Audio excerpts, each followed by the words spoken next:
Alice in Borderland season 3 episode 4 की शुरुआत होती है एक बहुत बड़े गलत फैसले के साथ में। इस डब्बे में यूज कर लिया गया ऑक्सीजन सिलेंडर, जबकि छोड़े जाने वाली गैस भी खुद ऑक्सीजन थी। इसका मतलब अब सिर्फ 2 बोगी बाकी हैं, जिन दोनों ही बोगी के अंदर पॉइजनस गैस है और सिलेंडर सिर्फ एक बचा है। रियूजी कहते हैं कि इसका मतलब अब कोई चांस नहीं है कि हम में से कोई भी सरवाइव करने वाला है। तभी एक लेडी पागल हो जाती है और उसागी के ऊपर चिल्लाने लगती है। इवन उसागी माफी भी मांगती है, लेकिन रियूजी मना कर देते हैं कि इसमें तुम्हारी क्या गलती। लेकिन वो लेडी वो बहुत ज्यादा उसागी पे गुस्सा हो जाती है, कहती है कि इसकी गलती के कारण मैं क्यों मारी जाऊं। इवन उनकी दोस्त उनको समझाने की कोशिश करती हैं, लेकिन वो नहीं मानती। तभी उनमें से जो मोटू प्लेयर थे, जिनको ट्रेन का बहुत ज्यादा आइडिया है, वो बताने लगते हैं कि एक्सक्यूज मी, सुनिए, अभी ये ट्रेन एक ऐसे स्टेशन से गुजरने वाली है जिसके बाद में हम दोबारा से उस ट्रेन से टकराएंगे जिससे थोड़ी देर पहले मुलाकात हुई थी, और ये दोनों एक दूसरे के पैरेलल चलेंगी। ये बात सुनते ही उसागी के दिमाग में एक आइडिया आता है कि ये एक इकलौता तरीका है जिससे हम अपनी जान बचा सकते हैं। प्लेयर कंफ्यूज हो जाते हैं कि तुम कहना भी क्या चाहती हो। तो उसागी कहती है, हाँ, मैं उस ट्रेन में जंप करने वाली हूँ। प्लेयर कहते हैं कि ये पागलपंती है, सीधा सीधा मौत को बुलावा देना है। लेकिन इस वक्त ये एक इकलौता ऑप्शन था जिसकी तरफ ये प्लेयर्स जा सकते थे। उसागी कहने लगती है कि वो ट्रेन ही एक ऑप्शन है, क्योंकि उसके सारे प्लेयर्स मर चुके होंगे, पॉइजनस गैस खत्म हो चुकी होगी और सारे ट्रेन के दरवाजे भी खुल चुके होंगे। इतना कहते ही वो ट्रेन उनके पैरेलल आ जाती है। एक पॉइंट ऐसा आता है जब दोनों ट्रेन के डोर्स बिल्कुल एक दूसरे के सामने अटैच्ड होते हैं। इसी मौके का फायदा उठाकर उसागी बिना कुछ ज्यादा सोचे समझे सीधा उस ट्रेन में छलांग लगा देती हैं। क्योंकि समय बिल्कुल भी नहीं था बर्बाद करने के लिए, लगातार एक के बाद एक प्लेयर उनके पीछे जंप लगाने लगते हैं। लेकिन अब सबसे बड़ी प्रॉब्लम थी खुद रियूजी के लिए। रियूजी आखिर जंप लगाने भी कैसे वाले थे। इवन जो प्लेयर उनके ऊपर चिल्ला रही थी वो मना कर देती है कि ये पागलपंती है, मैं ऐसा नहीं करूंगी। और इसी के चलते एक्चुअली जब 2 प्लेयर एक ट्रेन से दूसरे में जंप कर रहे थे, वो टकरा जाते हैं एक पोल से और सीधा मारे जाते हैं। इसको देख के वो और चिल्लाना शुरू कर देती हैं कि देखा उन लोगों के साथ क्या हुआ, मैं नहीं करूंगी। लेकिन तभी रियूजी कहते हैं कि ठीक है, तू मत कर पागल औरत, साइड में हो जा, लेकिन मैं तो करूंगा। रियूजी डेफिनेटली बहुत बोल्ड इंसान है। तभी वो उन लेडी को साइड में करके उस ट्रेन के ऊपर झूलना शुरू कर देते हैं। एक बहुत बढ़िया मोमेंटम के साथ में सीधा दूसरी ट्रेन में छलांग लगा देते हैं।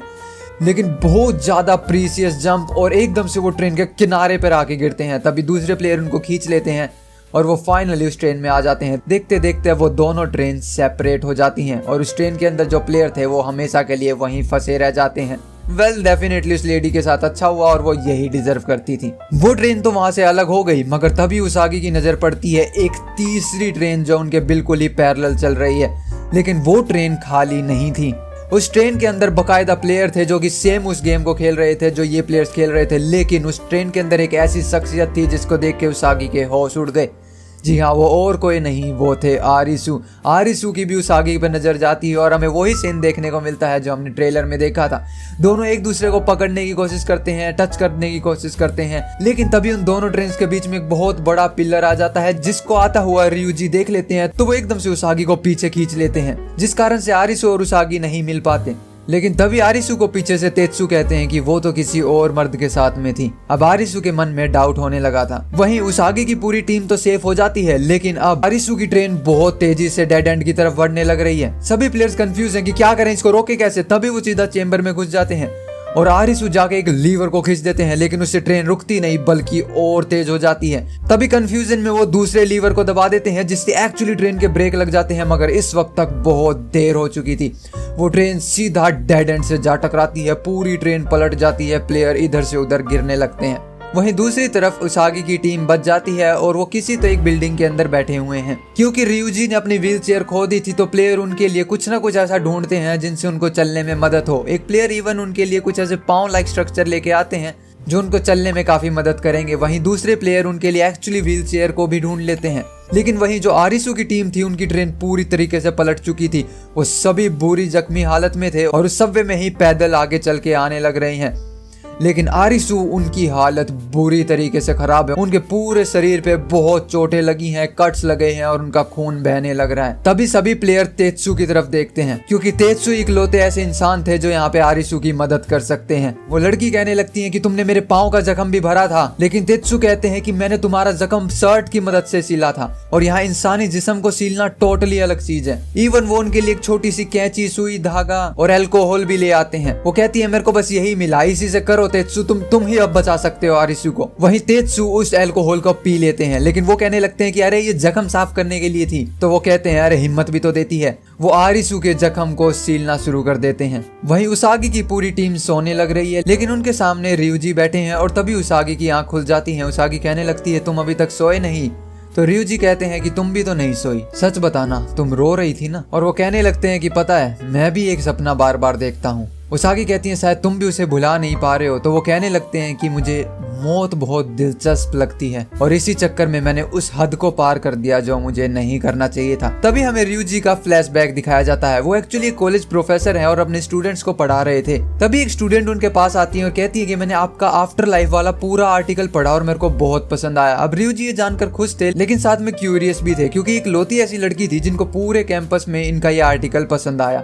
और वो कहती है कि मैं इसके बारे में और अच्छे से जानना चाहती हूँ। वो पूछने लगती है क्या एक्चुअली ऐसी कोई जगह भी है। तो ryuji कहते हैं इसको जानने का तो बस इकलौता तरीका है कि मौत के मुंह में जाकर वापस आना। ऐसे करके काफी दिन बीतने लगते हैं और वो स्टूडेंट एक दवाई बना लेती हैं। इस दवाई की मदद से एक्चुअली ये करना पॉसिबल था, लेकिन ryuji कहते हैं कि हमें कोई आइडिया नहीं कि इसके साइड इफेक्ट क्या होंगे। ऐसा करके कुछ और दिन बीतने लगते हैं, हफ्ते बीतने लगते हैं और एक समय फाइनली आ जाता है जब उनकी स्टूडेंट कहती हैं कि मैं मौत की दुनिया में जाने के लिए तैयार हूँ। और तभी हमें वो सीन दिखाया जाता है जो सीजन 3 के बिल्कुल स्टार्टिंग में ryuji से मुलाकात के वक्त दिखाया गया था। और यही ryuji का सबसे बड़ा नाइटमेयर भी है। उनकी स्टूडेंट कहती हैं कि मैं वहां जाने के लिए तैयार हूँ। तो ryuji खुद उनको अपने हाथों से वो ड्रग दे देते हैं। उनके पास 1 मिनट का समय था, वो घड़ी में 1 मिनट का समय सेट भी कर देते हैं।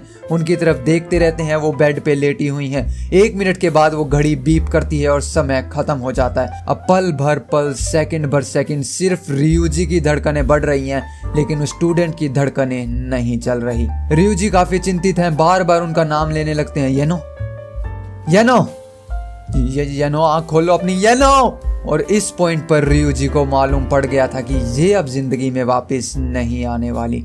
ryuji को यकीन नहीं हुआ अपनी आंखों पर कि उन्होंने इतनी बड़ी गलती कैसे कर दी। अगले दिन ये न्यूज पूरे सिटी में हवा की तरह फैल जाती है। कहने लगते हैं कि एक स्टूडेंट ने आफ्टर लाइफ में जाने के लिए ही खुद की जान ले ली, और जबकि इसके अंदर उनके असिस्टेंट प्रोफेसर का भी हाथ है। वहीं ryuji अपने कोलीग से भी सिर्फ अपनी बुराई सुनते रहते हैं। कह रहे हैं कि वो स्टूडेंट तो आफ्टर लाइफ में जाना चाहती थी ना, और वो मर गई। तो वो कहते हैं अरे ठीक ही हुआ, वो जहाँ जाना चाहती थी पहुंच तो गई।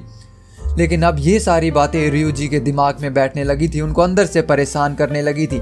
मगर स्टिल फिर भी इस पॉइंट पे ये नहीं दिखाया गया कि ryuji एक्चुअली ऐसे अपाहिज कैसे बन गए। मे भी इस चीज को आगे कवर किया जाएगा। लेकिन इस सब के बाद भी ryuji रुकते नहीं है। वो अपनी रिसर्च को और बढ़ा देते हैं और डीप डाउन जाने लगते हैं, और इसलिए वो उसागी से कहते हैं कि हद इकलौती ऐसी चीज है जिसको पार करने के बाद वापिस आना नामुमकिन होता है। लेकिन उसागी कहती है कि मैंने इस सफर में बहुत कुछ सीखा, और वो है जिंदगी। तो चलो अपनी दुनिया में वापस चलते हैं। लेकिन वहीं दूसरी तरफ जो अपनी जिंदगी और मौत के बीच में अभी भी लड़ रहे थे, वो है आरिसु।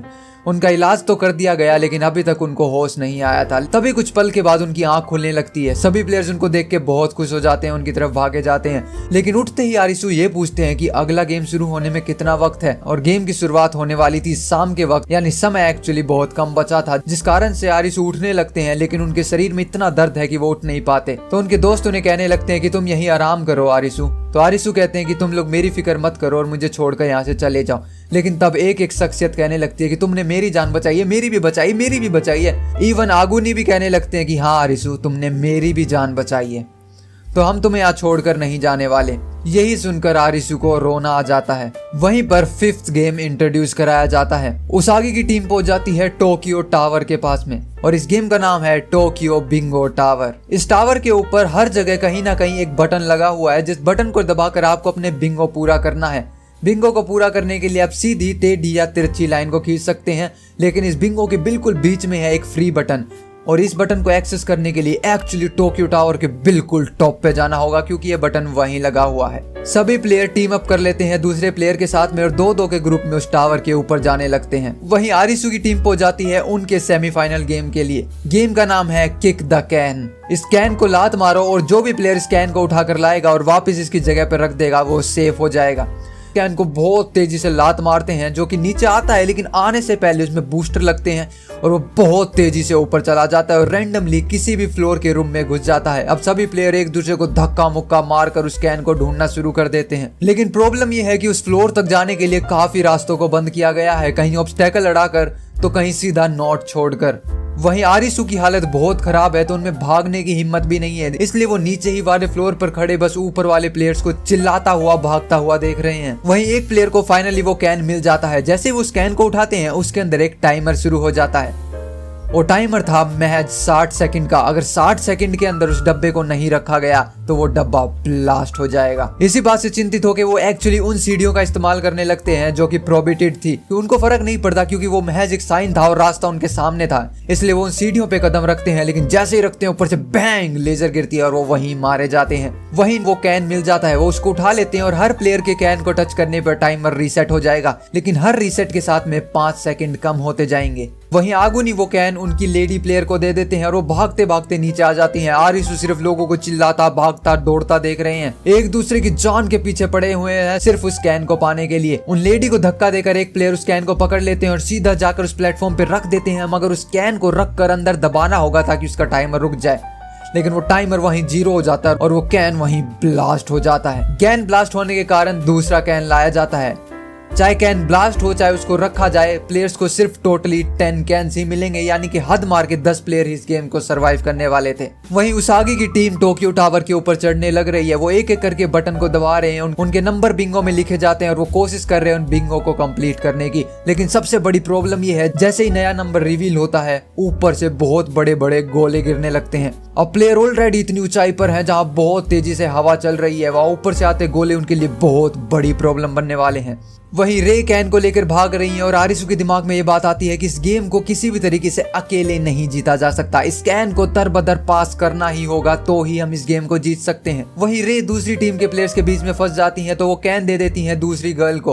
वो गर्ल भागने लगती है लेकिन वो भी फंस जाती हैं तो वो कैन दे देती हैं तीसरी गर्ल को। अब वो वहां से भागने लगती है लेकिन एक पॉइंट ऐसा आ जाता है जहाँ उनके पास भागने का कोई रास्ता नहीं था। तभी उनको नीचे आरिसू खड़े नजर आते हैं तो वो सीधा उस कैन को ऊपर वाली मंजिल से आरिसू के पास फेंक देती हैं। आरिसू जैसे उस कैन को कैच करते दूसरे प्लेयर उनको एकदम से धक्का दे देते हैं और उस कैन को कैच करने के लिए चले जाते हैं, लेकिन वो भी उस कैन को कैच करने में नाकामयाब रहते हैं और वो कैन जैसे ही वहां नीचे गिरता है ब्लास्ट हो जाता है। तभी अनाउंसमेंट होती है अगर इस कैन को किसी भी टाइप से जोर का झटका लगा तो ये वहीं ब्लास्ट हो जाएगा। ऐसा करके गेम चलता रहता है। नोबू और आरिसू फंस जाते हैं। अब इवन आरिसू भी ऊपर वाले फ्लोर्स पर आ चुके हैं। नोबू उनके साथ में है, भागते रहते हैं, लड़ते रहते हैं, बचते रहते हैं। जैसे ही नोबू और आरिसू भाग रहे थे उनके पीछे प्लेयर पड़ जाते हैं तो वहीं आगुनी वहां आ जाते हैं। वो कहते हैं कि इनको किसी को तो रोकना होगा, तुम लोग जाओ मैं संभाल लूंगा। वहीं आगुनी अकेले ही 1v3 कर रहे हैं, सबको मार मार के वहीं रोकने लग रहे हैं। वहीं नोबू उस कैन को लेके पहुंच जाते हैं लेकिन उनको भी दूसरी टीम के प्लेयर पकड़ लेते हैं तो वो सीधा पास कर देते हैं एक लेडी की तरफ उस कैन को। वो भागी भागी जाती हैं बट प्लेयर उनको पकड़ने के लिए उनके आगे पीछे भागने लगते हैं। सिर्फ 10 सेकंड का समय कैन में बचा है और तभी एक प्लेयर उनको पकड़ भी लेते हैं लेकिन तेत्सु आकर उनकी जान बचा लेते हैं। मैच 5 सेकंड से कम का समय है और तभी कैन को जाके उसकी जगह पर रख के अंदर प्रेस कर देती हैं और वो कैन वहां पर डीएक्टिवेट हो जाता है। अब जिस प्लेयर ने उस कैन को डीएक्टिवेट किया वो गेम से बाहर हो जाता है और एक लिफ्ट में जाकर रुकना है, लेकिन उस लिफ्ट में एक बार कदम रखने के बाद आप बाहर जाकर किसी को नहीं बचा सकते। वहीं तेत्सु जोक मारने लगते हैं कि लेडीज फर्स्ट। वैली इन दोनों की तुकबंदी आगे काफी फनी रहने वाली है। वहीं उसागी ryuji ऊपर चढ़ने लग रहे हैं तभी वो देखते हैं हिमारी जो उनकी टीम मेंबर है वो एक कोने में फंसी हुई है। उनके साथ में उनका कोई डुओ पार्टनर नहीं है तो उसागी ryuji को वहीं पर बांध कर हिमारी की मदद करने चली जाती है। इवन वो उनको बचा भी लेती हैं, पकड़ लेती हैं, लेकिन ऊपर से इतनी तेजी से गोले गिर रहे हैं कि हिमारी का बैलेंस बिगड़ जाता है और वो नीचे गिरती हैं। अब क्योंकि उसागी एक पार्कोरिस्ट हैं तो वो एक बेहतरीन तरीके से ऊपर से नीचे छलांग लगा देती हैं और सीधा उनको पकड़ने के लिए जाती हैं। वहीं वो उनका हाथ पकड़ लेती हैं, उनको ऊपर खींचने की कोशिश करती हैं मगर हवा इतनी तेज है उन दोनों की ग्रिप धीरे धीरे छूटने लगती है और एक टाइम ऐसा आता है जब फाइनली उनके हाथ छूट जाते हैं। हिमारी सीधा टावर से इधर उधर टकराते हुए बहुत तेजी से नीचे जा गिरती है। उसागी के चेहरे के ऊपर एक बेचैनी साफ देखी जा सकती है। वहीं दोनों गर्ल्स उस कैन को लेकर भागने लग रही हैं और कहती हैं कि चलो यहाँ से एक साथ बाहर निकलते हैं, लेकिन तभी जिसके पास में कैन था उस गर्ल को पकड़ने के लिए दूसरी टीम आ जाती है। वो पास कर देती है उस कैन को दूसरी गर्ल की तरफ और वो वहां से भागने लगती है मगर उनको भी आगे पकड़ लिया जाता है। वो दोनों ही जा गिरते हैं कुछ डब्बों के पास और उन डब्बों में से वैसी ही बोतल आ गिरती हैं। तभी वहाँ तेत्सु भी आ जाते हैं और उन गर्ल की मदद करने लगते हैं और तभी उन गर्ल के दिमाग में एक आइडिया आता है और वो तेत्सु को सीधा एक बोतल पकड़ा देती है और कहती है कि भागो यहाँ से। लेकिन तेत्सु कहते हैं कि ये क्या पकड़ा दिया मेरे को, लेकिन वो कहते हैं बस भागो यहाँ से। और तेत्सु उस बोतल को लेके भाग जाते हैं, जिसके पीछे ही 2 प्लेयर और भागने लगते हैं। तेत्सु काफी देर तक उन प्लेयर से लड़ते हैं, लेकिन जैसे ही प्लेयर उस कैन को छीन लेते हैं उन्हें पता लगता है अरे कोई कैन नहीं जबकि बोतल है और उस लड़की ने उनको पागल बना दिया। अब वो गर्ल उस कैन को लेकर भाग रही थी, लेकिन तभी एक और प्लेयर वहां टकरा जाते हैं और दोनों ही सीढ़ियों के ऊपर जद्दोजहद करने लगते हैं, उस कैन को छीनने लगते हैं, मगर वो कैन ऊंचाई से थोड़ा सा नीचे जा गिरता है और उस कैन पे इम्पैक्ट पड़ता है और वो वहीं सीढ़ियों में ब्लास्ट हो जाता है। इस वक्त आरिसु की टीम की एक और मेजर मेंबर उन सभी ने खो दी। इस बात पर किसी को विश्वास नहीं हो रहा था। उनकी फ्रेंड वहां आती हैं, देखती हैं चारों तरफ सिर्फ धुआं उड़ रहा है और उनकी दोस्त का अब कोई नामो निशान नहीं बचा था। तेत्सु काफी गुस्से में चिल्लाने लगते हैं कि क्या हो रहा है ये। तभी आरिसु उनको समझाते हैं तेत्सु शांत हो जाओ, और तेत्सु कहते हैं मैं शांत ही हूँ। लेकिन आरिसु को पता है कि तेत्सु को बहुत बुरा सदमा लगा है, वो परेशान है, तो वो बस उनकी पीठ पर हाथ मारकर उनको शांत रहने कहते हैं। तभी दूसरी टीम की एक लेडी वहां पर आती हैं और उस ब्लास्ट में से एक पेंडेंट को उठा लेती हैं। वो सेम पेंडेंट उन्होंने गले में पहना हुआ था, सो चांसेस है कि ये पेंडेंट उन्हीं के पार्टनर का था जो कि आरिसु की टीम की लेडी के साथ में जद्दोजहद करते इस गेम में मारे गए। और तभी वो देखती हैं सामने उस लेडी की फ्रेंड की तरफ। वहीं टोक्यो टावर में उसागी और ryuji बहुत मेहनत करते हुए ऊपर चढ़ने लग रहे हैं, साथ में और भी प्लेयर्स ऊपर जा रहे हैं, लेकिन ऊपर से इतनी तेजी से गिरती हुई बॉल सबके लिए बहुत बड़ी प्रॉब्लम थी। प्लेयर उस बॉल से टकराते हैं और सीधा नीचे जाकर गिरते हैं और मारे जाते हैं। वहीं वो दोनों बहन भाई भी बहुत कोशिश कर रहे हैं, उनकी सिस्टर आने में डर रही है, तो वो समझाते हैं कि देखो नीचे मत देखो, अगर नीचे देखे गिरे जाएंगे, मारे जाएंगे, और अगर बटन नहीं दबाया तो एलिमिनेट हो जाएंगे, तो आराम से बस मेरी तरफ देखो और ऊपर बढ़ते रहो। वहीं उसागी के ऊपर बहुत तेजी से गोले गिर रहे हैं, तो उसागी और ryuji दोनों ही उनको डॉज करने लगे हुए हैं। साथ में वो बटन को भी दबाने लग रहे हैं, जो बिंगो में धीरे धीरे एक एक बटन को एक्टिवेट करता जा रहा है। लेकिन तभी उसागी का हाथ छूट जाता है। उसागी और ryuji दोनों नीचे गिरने लगते हैं, लेकिन ryuji उस टावर को पकड़ लेते हैं। उसागी अब हवा में नीचे गिरने लग रही है और तभी उसागी का भी वो हाथ पकड़ लेते हैं और उनकी जान वहां बचा लेते हैं। वहीं आरिसु के गेम में 5th कैन तक बारी आ चुकी थी। सभी प्लेयर से एक दूसरे की जान लेने के लिए तैयार हैं, सिर्फ उस कैन के लिए धक्का मार रहे हैं, मार पिटाई कर रहे हैं। कैन एक हाथ से दूसरे, दूसरे से तीसरे, तीसरे से चौथे हाथ में जा रहा है। फाइनली रे उस कैन को लेकर भाग जाती है और उसको प्रेस कर देती है और रे भी यहाँ पर सेफ हो जाती है। राउंड भर राउंड चलते रहते हैं, प्लेयर एक दूसरे को मारते रहते हैं, कैन पास होते रहते हैं और एक टाइम पे तेत्सु भी फाइनली उस कैन को प्रेस कर सेफ हो जाते हैं। वहीं नोबू के पास में कैन था, मगर कैन में महज 10 सेकंड का समय बचा था। 2 प्लेयर उनको पकड़ लेते हैं, लेकिन तभी आरिसु आकर नोबू को बचा लेते हैं और नोबू फटाफट से उस कैन को जाके प्रेस कर देते हैं और वो भी सेफ हो जाते हैं। अब गेम में सिर्फ 3 डब्बे बचे हैं और आरिसु की टीम में भी सिर्फ 3 प्लेयर बचे हैं। तभी वो गर्ल कहती है कि मैं इसको जीत के रहूंगी अपनी दीदी के लिए। वो कैन को लेकर इधर से उधर भागती रहती है। कैन में महज 20 सेकंड का समय बचा था, लेकिन तभी सामने से वो प्लेयर आ जाती हैं जिन्होंने उस पेंडेंट को उठाया था। वो सीधा उनके लात मारती हैं और वो लड़की नीचे जा गिरती हैं। उन दोनों के बीच में जद्दोजहद तो होती है, मगर वो सामने वाली अपोनेंट उन पे टोटली भारी पड़ने लगती हैं। वो उनकी बहुत बुरी तरीके से पिटाई करने लगती हैं। कैन बार बार कभी इसके हाथ में, कभी उसके हाथ में, कभी इसके हाथ में, कभी उसके हाथ में, हर एक स्विच के साथ में सीधा 5 सेकंड कम होते रहते हैं। वो गर्ल उनके हाथ को काट लेती है और वहां से भागने लगती हैं, लेकिन तभी और एनिमी टीम के प्लेयर सामने आ जाते हैं। कैन में महज 15 सेकंड बचे थे। 10 सेकंड, 5 सेकंड उनके बीच में फाइट चलती रहती है और वो कैन उनके हाथ से गिर जाता है, मगर पास में ही, और फिर 3, 2, 1 और नहीं, एंड ब्लास्ट। वहीं आरिसु और निरागी भाग रहे थे और अनाउंसमेंट होती है 8वां डिब्बा खत्म और राउंड ओवर।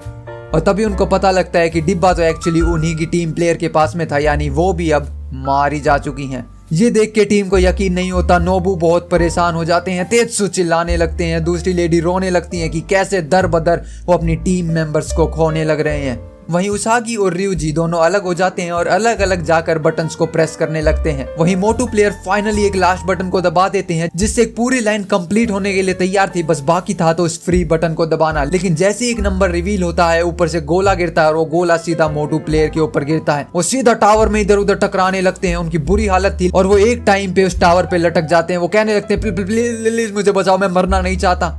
उनके हाथ वहां से छूट जाते हैं, वो नीचे गिरने लगते हैं। ryuji उनको पकड़ने के लिए हाथ आगे भी करते हैं, मगर उनके और ryuji के हाथ के बीच में काफी बड़ा डिफरेंस था और वो ryuji की आंखों के सामने सीधा नीचे जा गिरते हैं और मारे जाते हैं। वहीं आरिसु और आगुनी यही दोनों बचे हैं आरिसु की टीम में। वो सामने वाले अपोनेंट टीम से लड़ने लग रहे हैं। वहीं आगुनी के पास में कैन था, लेकिन कैन को लुढ़का कर सीधा आरिसु के पास भेज देते हैं। और कहते हैं आरिसु तू जा पहले, वैसे भी तेरी हालत ठीक नहीं है, जाना, इतना क्या सोच रहा है। वहीं आरिसु की चलने की भी हालत नहीं है, वो रेंगते धीरे धीरे उस कैन को लेके जा रहे हैं। हर एक प्लेयर सिर्फ आरिसु के पीछे पड़ा है और वहीं आगुनी हर एक प्लेयर को रोकने लग रहे हैं। आगुनी बहुत बुरी हालत में है, फंसे हुए हैं, तो आरिसु उनको मुड़कर देखते हैं लेकिन सिर्फ इतना चिल्लाते हैं, अरे जाना, टाइम नहीं है तेरे पास, जल्दी कर। वही कैन में 8 सेकंड से भी कम का समय बचा था। 5 4 3 2 1 फाइनल उस कैन को रख कर प्रेस कर दिया गया और इस वक्त आरिसु भी सेफ हो जाते हैं। वहीं आगुनी कहते हैं बच्चे अपना हिसाब अब बराबर हुआ, मगर फिक्र मत करो, एक कैन अब भी बाकी है